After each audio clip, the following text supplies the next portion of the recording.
Today we will be discussing about the topic molecular biology from CSIR NET syllabus. So we are going to discuss about the difference between prokaryotic and eukaryotic enzymes. Okay, so the events are written here and the difference between prokaryotic and eukaryotic are written here in the columns. Okay, तो अगर हम लोग देखेंगे कि कौन कौन से events होते हैं, तो पहला है ओरिजिन. तो ओरिजिन प्रोकैरियोटिक के लिए ORIC रहता है और यूकैरियोटिक में ARS रहता है. और ORC रहता है ओरिजिन रिकॉग्निशन कॉम्प्लेक्स, जो कि ओरिजिन को रिकॉग्नाइज करके वहाँ पे मेल्टिंग स्टार्ट करता है ताकि DNA रेप्लिकेशन हो सके और फॉर्क को ओपन करता है. तो वो प्रोकैरियोटिक में DNA A रहता है, वो एंजाइम जो काम करता है.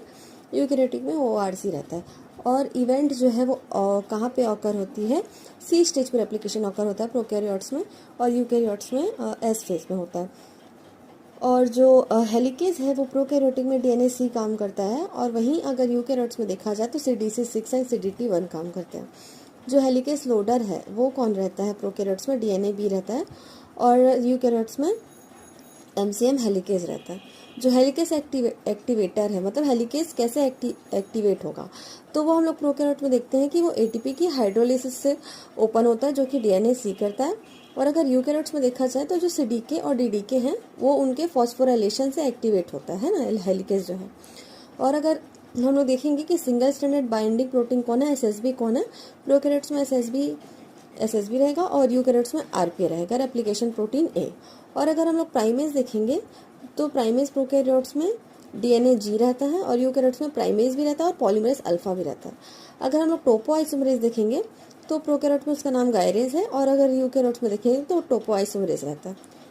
रेप्लिकेज एंजाइम देखेंगे तो हम लोग मेनली कौन सा पाया जाता है, प्रोकैरियोट्स में पॉलीमरेज 3 रहता है और यूकैरियोट्स में एप्सिलॉन और डेल्टा रहता है. अगर हम लोग क्लैम्प लोडर की बात करते हैं तो प्रोकैरियोट्स में उसको गामा कॉम्प्लेक्स कहा जाता है और यूकैरियोट्स में RFC कॉम्प्लेक्स कहा जाता है. और एसेसिबिलिटी देखेंगे तो हमेशा ही एसेसिबल रहता है, जो प्रोकैरियोटिक का DNA रहता है वो कभी भी रेप्लिकेट हो सकता है. वहीं अगर यूकैरियोट्स की बात करेंगे तो बाउंड टू न्यूक्लियोसोम रहता है, इसलिए लेस एसेसिबल रहता है ना. जब रेप्लिकेशन की ज़रूरत पड़ेगी तभी बस उसको एसेस किया जा सकता है. हम लोग रेट देख लेते हैं, रेप्लिकेशन की रेट क्या रहती है. प्रोकैरियोट्स में 500 से 1000 न्यूक्लियोटाइड पर सेकेंड रहता है. वहीं अगर यूकैरियोट्स की बात करें तो वो 50 से 100 न्यूक्लियोटाइड पर सेकेंड रहता है. अगर हम लोग रेप्लिकेशन ओरिजिन की बात करेंगे तो प्रोकैरियोट्स जो रहता है उसमें एक ही ओरिजिन से रेप्लिकेशन स्टार्ट होती है. वहीं अगर यूकैरियोट्स की बात करेंगे तो मल्टीपल ओरिजिन से रेप्लिकेशन स्टार्ट हो सकती है. अगर हम लोग टर्मिनेशन देखेंगे कि रेप्लिकेशन का टर्मिनेशन कैसे होता है या फिर रेप्लिकेशन स्टॉप